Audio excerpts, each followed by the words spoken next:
Joss Stone. Teen singing sensation Joss Stone came out of nowhere to take the music industry by storm. The British blues singer grew up listening to American music as well as several other genres. In fact, she landed her first record contract by singing a cover version of disco queen Donna Summer's 1970s hit, on the radio. 2 albums and several top 20 singles later, Stone is being hailed by some as the White Aretha Franklin, 1942, a woman who is considered one of the best rhythm and blues singers of all time.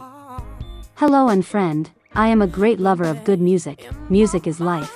Imagine life without good songs. I think our lives would be terrible, so I created this channel that talks about music that has a soul and a good life story behind it.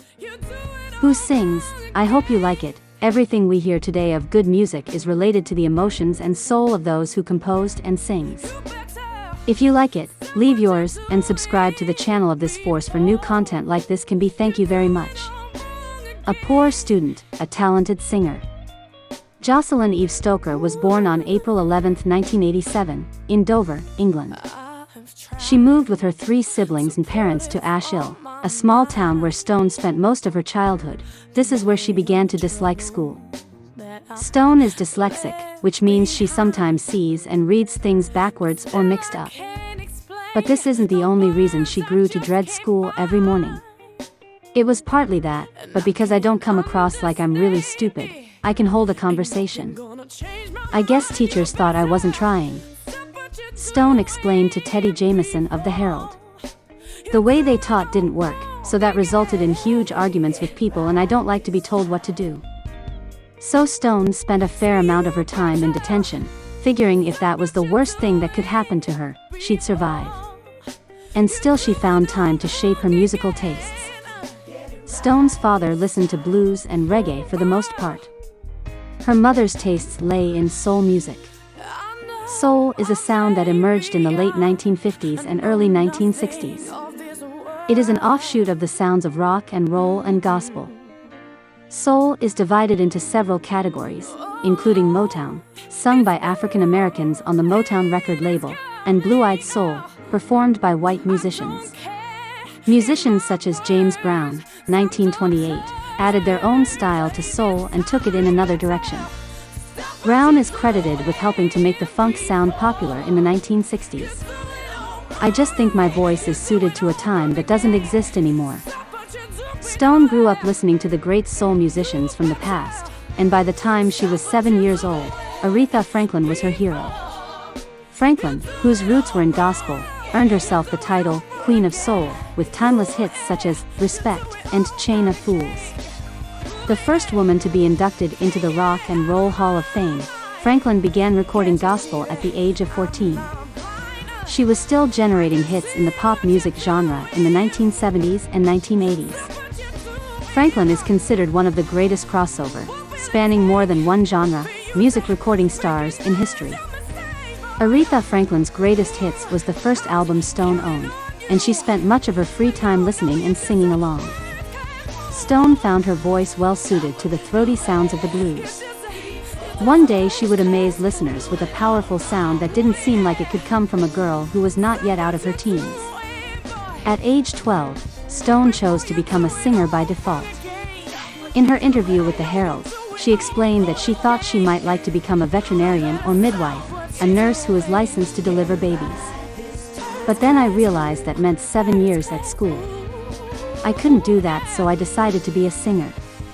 Most children dream of being a famous musician at some point. For Stone, that dream came true without so much as one day of struggle. High school dropout makes it big. Stone was 13 when she submitted an audition tape to the British talent show Star for a Night. Her cover of the Aretha Franklin hit, You Make Me Feel Like a Natural Woman, won her a spot on the show. On stage and live on television, Stone's rendition of Donna Summer's, on the radio, left the audience speechless. This blonde, giggly teenager had the voice of a grown woman. She immediately signed on with American record company executive Steve Greenberg of S-Curve Records. Greenberg is credited with bringing the pop group Hanson to the masses. Greenberg recognized Stone's potential and hired Miami soul legend Betty Wright to mentor Stone. Wright began singing when her own mother suffered a back injury and could no longer support her fatherless family. In a 2003 interview with Scott Simon of National Public Radio, NPR, Wright explained the difference between her early years as a star and Stone's. "I think in Joss's case, there's a lot more fun involved, and I'm really glad for that. Mine eventually became that. I think it's very stressful, in my case, because I had not just, singing for soup, but it was like I have a big family, so it was like no matter how much money you bring home, sometimes it's not enough." Stone considers Wright to be her second mom, and the two joke about how Wright threatens Stone with guitar sticks if she doesn't stay on track. Stone's mother was actually her manager in the beginning. When rumors started circulating that Stone fired her mother, the singer scoffed. As she explained to Teddy Jamieson of the Herald, "She was my mom and she managed me for a little second, but at the end of the day at some point you can't take your mom to work with you. That's pretty much all it is." Stone dropped out of school at 16, with her parents' approval. In an interview with SMH.com, the singer remembered, "I was never an academic sort of kid. My parents knew I hated school and I really just looked forward to leaving." When it became obvious Stone's career was going to take her in the right direction, her parents gave her their blessing. With a voice that Wright calls a gift from heaven, it seems silly to make the singer continue along a path that wasn't taking her where she wanted to go. Around this time, the singer decided to change her name, though she did so reluctantly. Her mom thought she needed something catchier than Stoker. In the end, Stone changed it to protect her family from the media attention, since her grandmother had the same last name. The Soul Sessions. Wright gathered a team of musicians to create what she calls a Miami soul sound. It's a sound of mixed cultures: reggae, calypso, salsa, and blues. These musicians backed up 16-year-old Stone on her debut album, The Soul Sessions. Released on September 16, 2003, the album is a treasure trove of classic soul tracks, remade the Stone way. It reached the top 5 in the UK charts, the top 100 in the US Billboard charts. A couple singles from the album fared especially well. Fell in Love with a Boy was a cover of alternative rock group The White Stripes' song, Fell in Love with a Girl. Stone's version reached the top 20 in the UK singles chart. Super Duper Love, Are You Diggin' On Me? Enjoyed the same success. Stone expressed her uncertainty at working with a crew of powerhouse musicians in an interview with MTV News. "I felt a bit weird about the whole thing because, should I be here? I have no experience, I don't know what I'm doing. But it was cool because they made me feel really comfortable." By the summer of 2004, The Soul Sessions was certified gold in the United States and had sold more than 2 million copies worldwide.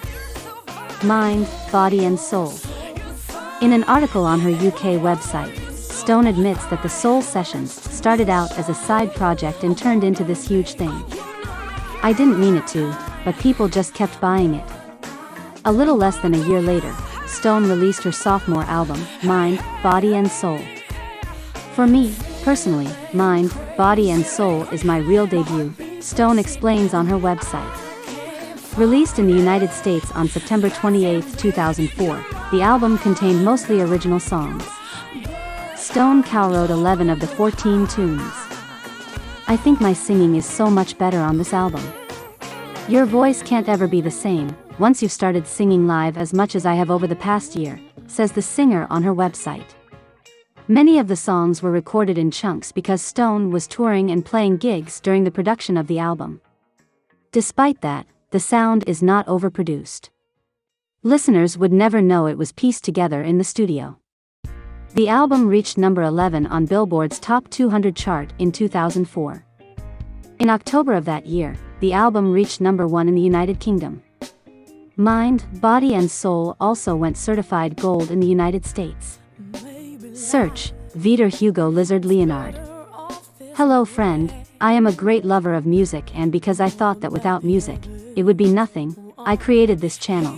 Soul is the root of music, and in my humble view, everything we hear today of good music is related to soul. If you liked it, leave your like and subscribe to the channel of this force so that new content like this can be produced. Thank you very much."